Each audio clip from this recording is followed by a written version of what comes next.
What could be better than unboxing one order of comic books from Mile High? Unboxing two orders.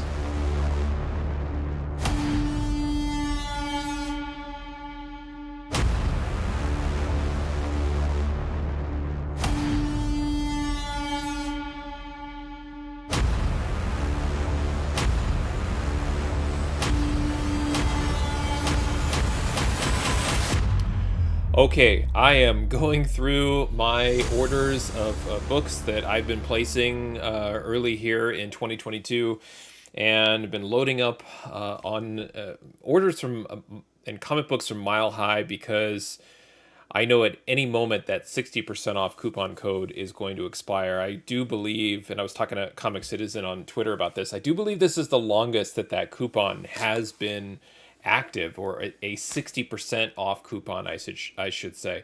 You know, usually when these happen, the 60% off, maybe it's for a couple of weeks, 3 weeks, and then it's gone. This was like a whole end of year plus now full January and even into early February. This coupon is still active. So I'm trying to jump on it now before they revert back to like a 40%, because the 60% off is really something. So I have two orders to go through. So it's a 2-for-1 special today. And I want to limit the chatter around why I'm buying these books and what I got them from. I'd rather show you the comics and talk about them and get these things opened.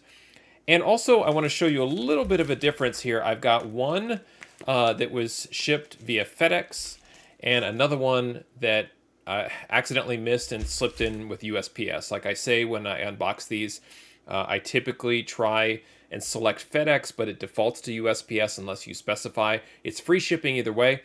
I didn't. I probably was in a hurry to check out and didn't switch it to FedEx, and so I got one via USPS.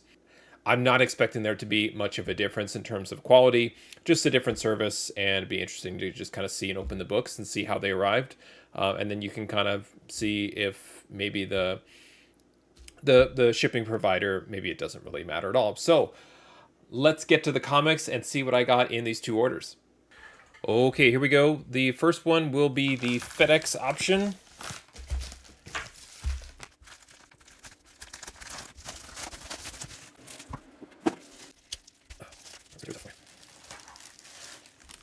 Get that plastic bag out of here, and here we go.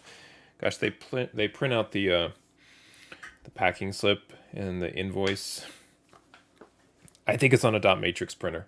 I love it. Okay, all right, here we go. Let's see what we got here. Starting off with some Avengers goodness. This is Avengers 227. This is the great Monica Rambeau as Captain Marvel. I believe this is her joining the Avengers. When she hit in WandaVision, this was a book that I targeted, and everyone was after her first appearance in the Amazing Spider-Man annual. And I picked up a couple of copies of this, but they were, I would say, mid-grade. This one looks really nice, really nice. Looking at the spine up and down. So hopefully this can be my 9.8 candidate. I feel like as soon as I say the numbers 9.8, I usually find something. But anyway, this was one of those, again, I talked about it before, just being aware of books that are available, or being ready when books become available. And this is a book that I target, and it popped up on a Mile High new in stock alert, and I grabbed it.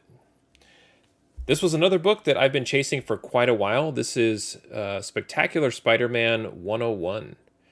And this is from 1984. The negative space variants are all the rage these days. But look at this John Byrne cover. I love this. I've loved this book for a long time, and I don't have any, and this is my first copy. And I believe it's going to be a tough book with a lot of the black touching the borders here, but another very, very strong, solid copy here. I'm really, really pleased to get this one. Bounty Hunters number 8. I grabbed this. It was a new release. When I was going through my analysis, Sometimes what I do is I say, show me all the books available at Mile High that are less than fair market value, regardless of potential. And this book popped with everything Mandalorian, Book of Boba Fett. I'm grabbing all Star Wars bounty hunter things as much as I can. This one, again, this is on repeat. Tales of the Jedi #1. I can't get enough of this one. Probably my fourth or fifth copy, so I'm all in on this one. I think I have a 9.8 candidate. This one probably just at first glance looks to be a 9.6 candidate, but still, just grabbing these and stashing them away until that rumor is confirmed that there will be a Tales of the Jedi series. There is the rumor that it's going to be animated, which again may or may not be something you're interested in terms of speculation. But a new series for Disney Plus, nonetheless, is rumored to be on the way there. So this one checked a lot of boxes for me. Right at the Black Chrysanthemum phase, I was grabbing his first appearance in covers, and this one popped on my radar as his origin. But what was more interesting to me was the combo here. So we have Black Chrysanthemum, we have Dr. Aphra, and we have art by David Nakayama. I love this. As soon as I saw it, I had placed my orders for the first appearance right when I saw Black Chrysanthemum show up on Book of Boba Fett. I went in and did a hard search, grabbed a bunch of books, and didn't get this one. And then it was like, forgive me, but I may have been later in the day. I placed another order because I missed this one and wanted it. It might have been the next day. I don't remember, but it was basically around the same time. But Black Chrysanthemum being the Wookiee and everything aside, what a great Dr. Aphra cover too, from Nakayama. So very cool there. No backing board on this one. Hopefully we get a 9.8 candidate out of this. Hopefully they all are. But anyway, love that one. And loved it so much, I grabbed a second copy there. So Dr. Aphra, annual #1, continuing on that theme. All things Star Wars, I'm all in right now. I'm in the Star Wars mode. This is the man variant of Star Wars #13. And there's Black Chrysanthemum and Aphra on the cover of that one as well. And like the double order that I'm unboxing, I ordered duplicates of this as well to make sure, or I guess to give myself more of a chance to get those in a high grade. So lots of Aphra and Chrysanthemum goodness. And last but not least is the Order. This is the Order #8. Now, as an Iron Man fan, I had been eyeing this book for a little while, but just didn't want to pull the trigger. And frankly, if I had looked at the books in this order, and I think at the time there was some additional, again, just more rumor on top of rumor, but a lot of it having to do with Ezekiel Stane, the son of Obadiah. And the rumor is that Ezekiel Stane will show up in Armor Wars. So if that's true, this is his first appearance, and I wanted to grab it just in case, especially as an Iron Man fan. I'm looking forward to that series. So that is order #1. Let's get to the second order. Okay, so as mentioned previously, this is the USPS shipping option from Mile High. I imagine we're not going to really see much of a difference here in terms of the packing or the quality. It's just in a different envelope. So let me get this open and we'll verify that claim.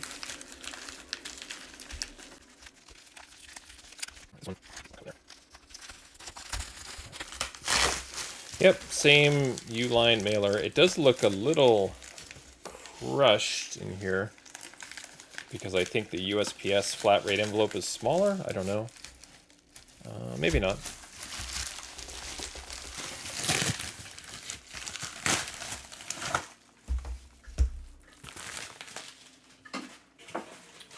Look and see. Maybe it's just an illusion or the box size is different. Yeah, this is the FedEx box. It's hard to get in the shot here, but the FedEx box is a little larger, a little bit more oversized there. You can see down in there and on this side. So the USPS box that they used is shorter, and it looks like, yeah, it just started to expand here. It's like the tape was applied in like the exact same spots as the other one. They've been doing this for decades. They've got this down to a science, I'm sure. As I do with the opening. I'll slide these out. Okay. All right, let's see what we got in this order. We have, I was going to say, this is a big book. This is Star Wars Tales, number 24. So this book has a couple of things going for it, or a few things, I should say. First of all, obviously, Darth Maul, right on the cover. Is he tied in to the Book of Boba Fett or characters in there? I think the finale is going to be character overload, and while he may not make an appearance, he'll either be referenced or even possibly make a cameo. We will see.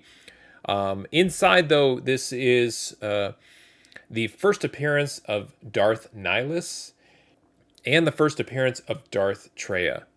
I'm a big believer in the Old Republic and other eras of Star Wars storytelling coming to fruition in one way, shape, or form. I hope to see it on the big screen or Disney Plus or both. And this one, Nihilus is he's such a cool villain. I can't see why they would. He's got to be on a short list of Sith Lords that are scheduled to make an appearance or have some additional story. So anyway, so this is the photo cover. This one popped on Mile High. Again, I use that new in-stock notification, and I go there and check out whenever books are in stock, and they listed Star Wars Tales in near mint. This is a bigger book. I know it has a little bit of spine splitting, little bindery tearing right in there. Hard to see in the bag, but it could just be that because it's an oversized book. So this is a lot thicker than the typical book. Obviously 64 pages, and they used a giant oversized bag for this one as well. Now, a lot of times first appearance is out of the question, and I have to start looking elsewhere for other things. And this is Ahsoka Tano's second official appearance in comics. There she is right on the cover. In Star Wars The Clone Wars #1, that is her, and it's her first appearance, and she's kind of facing in the other direction. And in this one, she is here front and center. This was a bit of a splurge, but Ahsoka is one of those characters that, from the comic perspective, I don't think I really have any of her keys, minor or major or otherwise. So I wanted to get one. I wanted to have something, just because I think she's going to continue to play a role in sort of the Boba Fett, Grogu, Mandalorian story, but then she's going to have her own show, movies. I think Rosario Dawson, perfect casting for that character. And so I wanted to go back and grab something related to Ahsoka, so that was kind of my treat on behalf of that character. Star Wars Legacy #2. Now, this book, again, it has a number of things going for it here. It has Adam Hughes did the covers for the first handful of issues of Star Wars Legacy. I'm a big Hughes fan, and this is an awesome cover that he did. This is the first in-story appearance of Darth Talon. He did appear on the cover of issue 0, but there's a handful, 3 or 4 first appearances built in here. And again, if we're pulling characters from all things Star Wars and from different eras, this first, the first handful of issues of Legacy that Adam Hughes covers in particular, just has a ton of first appearances. So I've been trying to find a good deal or a good time to grab these. And again, this was listed in near mint. It looks pretty good from first glance right there. So again, trying to get these in high grade with all of these first appearances. Okay, so this book, this is Captain Britain and MI-13 #1. Now, again, this is like a combo here, not just of order unboxing, but of characters and appearances and rumors and all of this. So we've got Black Knight, we've got Captain Britain, we've got ties to Blade. This is the first appearance of Dr. Faiza Hussein, who later becomes Excalibur. There's also the Braddock namesake, and how that's going to tie in the MCU. I We have Brian Braddock, the Captain Britain, Betsy, Psylocke, and now we have a new rumor that the Dr. Faiza character is rumored for Blade. So, a lot of things happening in this book. This is a book that I think speculators talked about, and this was a little bit of FOMO on my part. It's just one of those where I see certain books being pushed out there consistently, and then the data is catching up with the hyping. So the more the books are hyped, the more books are sold at higher prices, legit or otherwise. Then the data aggregators pick up those sales, and it's just this cycle where if you're able to really push certain books, you can actually drive the prices up. And sometimes you have to ride that wave. A good example is Black Panther right now. Black Panther #3 is skyrocketing, and there are no shortage of copies. They're all over the place, and they're all expensive. So there's no shortage of supply. There's plenty of quantity, but the book is still very, very expensive, and it's because it's caught in this cycle. It's caught in the hype cycle, the aggregator cycle, and it's just feeding off of each other. And so when you see that kind of that roll, that cycle starting to happen, that snowball, you have to jump on early, or else you end up paying for it. And now Black Panther 3, first appearance of Towson, it's not out of reach, but hard to pay for a cover A that came out a week ago, and you're paying $30, $40, $50 for that book. And this was a book that I saw just being picked up in that cycle, and the value was being driven up. I did pay probably more than I should have for that book, but like I said, you want to take advantage of everybody hyping books so that you can, also benefit from that. All right, two more to go. I'll do this one just because I've seen this one a bunch. Shadows of the Empire. Again, just like Tales of the Jedi, I'm just picking up as many of these as possible, trying to get as many in high grade. And last but not least, we have Fantastic Four 211. Behold Terax the Tamer. And trying to grab everything Fantastic Four before they show up in the MCU. And in particular, I'm looking at the John Byrne run. This is a great Byrne cover with Terax down here. I love the perspective. And difficult book with the darker background in space. But I had heard a while ago, I think it was on Lords of the Longbox, they were talking about how Feige loves the Byrne run of Fantastic Four. So I've been slowly accumulating book after book of Fantastic Four, and these are always on my radar when I am scanning Mile High. When I'm looking for these books, I'm always looking for any of the issues in the Byrne run, art, story, both, anything. And I love this cover. This is a great cover, great action cover. I really hope this one's in a high grade, because this I would slab, and it would be worthy of hanging on the wall. So those are the two orders.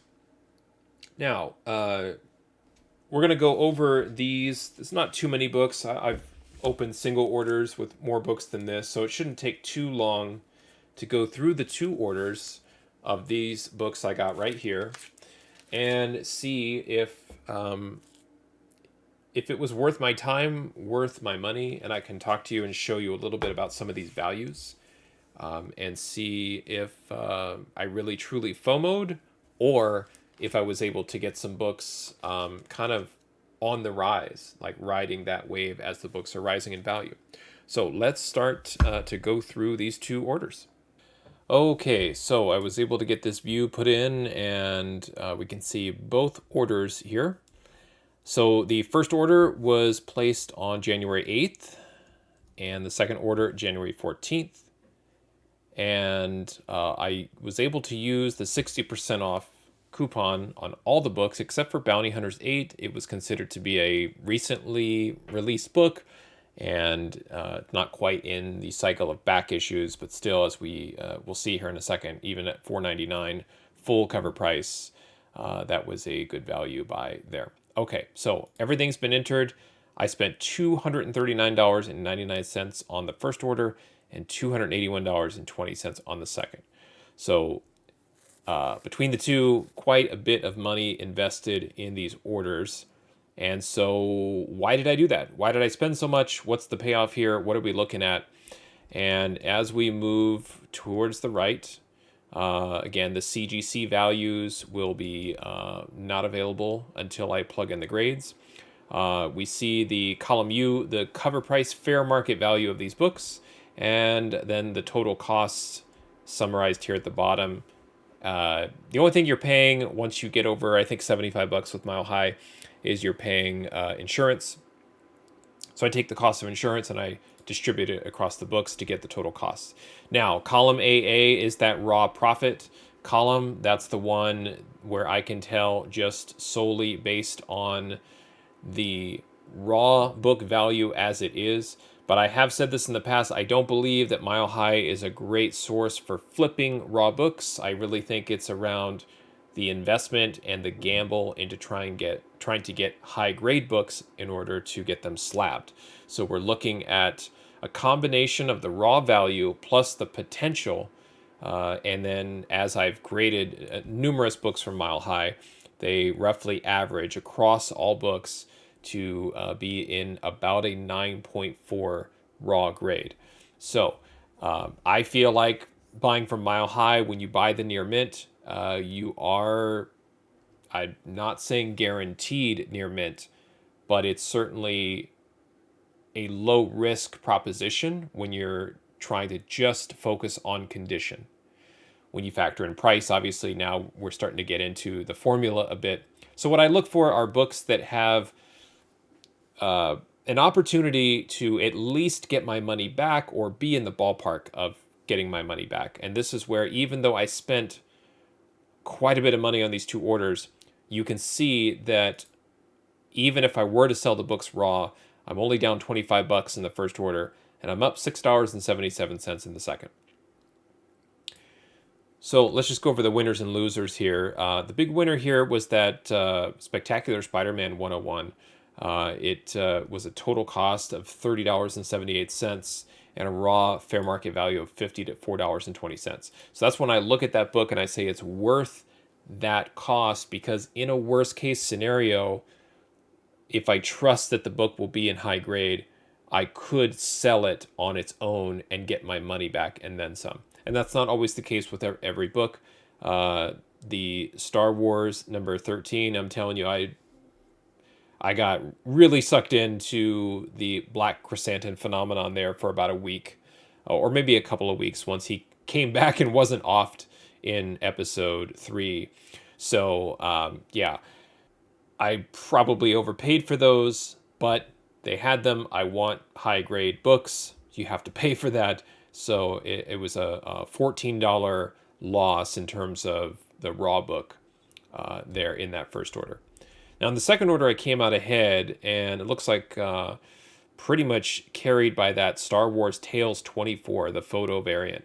I paid $65.33 for that book, and it has an $84.99 fair market value as a raw book.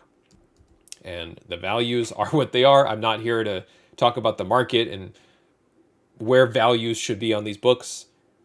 We are playing in this market, and all the values are relative here. So the other nice one that I keep picking up, Shadows of the Empire number 1, was potentially a profit of $15.22 if I were to sell the book raw. And again, I say profit, but it's really value that you're adding. So these are all value adds. So I was able to add quite a bit of value to the collection, but still kind of roughly $19 under, but that's not bad when you've spent that much money to come back and say, you know, I pretty much broke even in terms of the money I spent and then what I received in market value. Now, the difference is, of course, we're talking about cover price fair market value, which is across all grades. So these are raw books sold at any grade at any time, typically eBay, places like that. So I feel like if these are all higher grade, 9.4, 9.6, 9.8s, I feel like I've added more value. But until I grade them myself and then certainly send them into a professional grader, I won't really know. Now, this is the fun part. Let's enter a 9.4 for all of these books and see what we got. And let's do it here as well, just so we can see all of the grades. And then we can look at the CGC profit column, which is column AB. And we'll see in the first order, I still lost $243 if all of these books were just 9.4. And you can see, because I bought several recently released back issues instead of bronze or copper age or even silver, there's not a lot of data, certainly, for 9.4s, but they're not really desirable or sought after. Not a lot of people are selling them as 9.4s. In the second order, they were a little bit older books. The Captain Britain does not have any value in a 9.4, but the rest of them sure do, and this ended up becoming a potential profit of $234.45. So if I took the second order and blindly sent them off to CGC, on average, I should be hitting 9.4s on those. Now, the big 9.4 is, again, that Star Wars Tales book, First Darth Nihilus. Not sure what else to say about that one. That's really driving the value. And then that Fantastic Four 211 in a 9.4 is over $200. That was a $31.33 investment. And again, if we're looking at just the playing the percentages, really, and looking at the average grade of 9.4 on these, that was pretty solid. This is surprising in a 9.4 that Clone Wars #2 is only $100. I realize it's her second appearance, possibly even her third, depending on your point of view or perspective on her first appearance. But Clone Wars #2 nonetheless, and that one in a 9.4 is $100. Up at the top, that Spectacular Spider-Man is $141 in a 9.4, and that is due, I believe, in part because of the negative space, the black and white, and the toughness of getting that one in high grade. So if you're looking at both of the orders, though, a negative 243 and a positive 234, again, to keep the math easy, they're kind of canceling each other out. So that doesn't bother me because I have added these books that are high value, high grade into my collection. And to me, it's worth the money. It's hard to double your money every time as you're buying books unless you're at that magical flea market where all of the keys are $1. It's really hard to make a lot of money, especially from Mile High, doing that. For me, it's all about the potential. So let's look at the potential and see just what the highest end range or possibility would be if all of these books came back in a 9.8, so you can see why I target these. So again, it's not necessarily saying, hey, these books will be a 9.8. What this is telling me is this is the potential, this is the growth potential that one of these books could have if they were a 9.8. There's two things that jump out at me. And I have to look and see if my data on the order number 8 is accurate.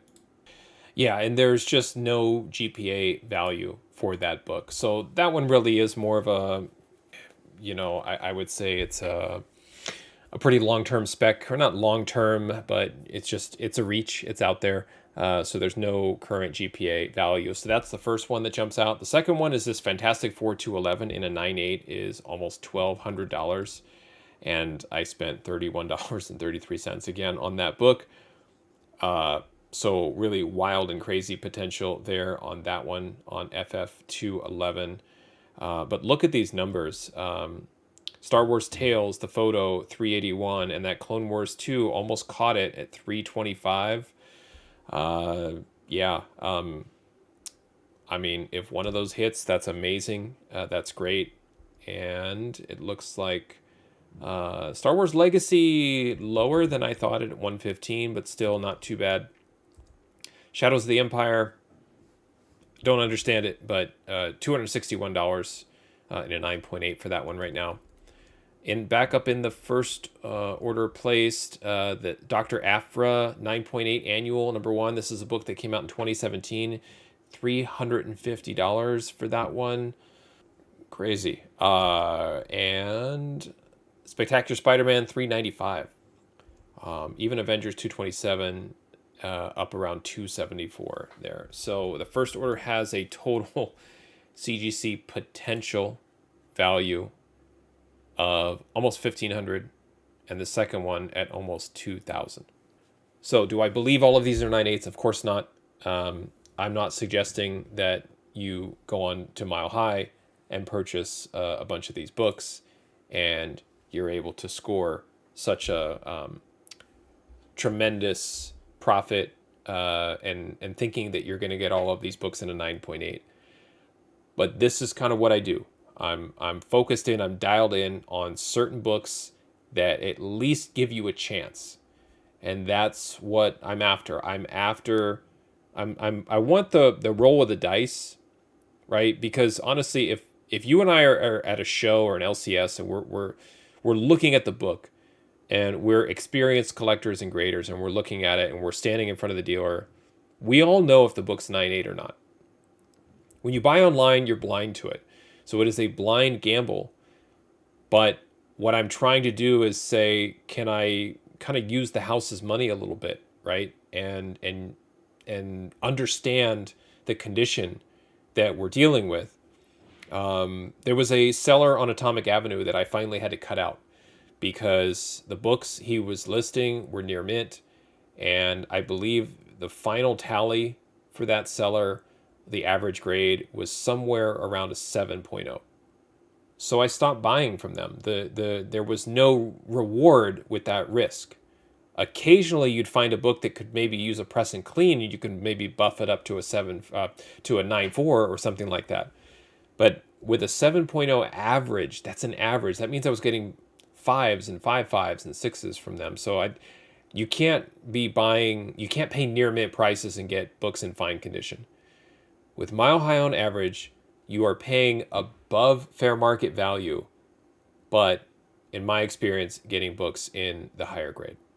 So that's it. Those are the two orders. A lot of potential value there, a lot of Star Wars spec, a lot of Star Wars value adds, and then a couple of reaches just trying to keep up with the speculation market and adding books like The Order #8 and Captain Britain MI13 #1, just to make sure you kind of have them as the hype train rolls along and pushes these books up in value. You definitely want to go along for the ride. So there you go. Thank you for watching. Happy collecting, and see you next time.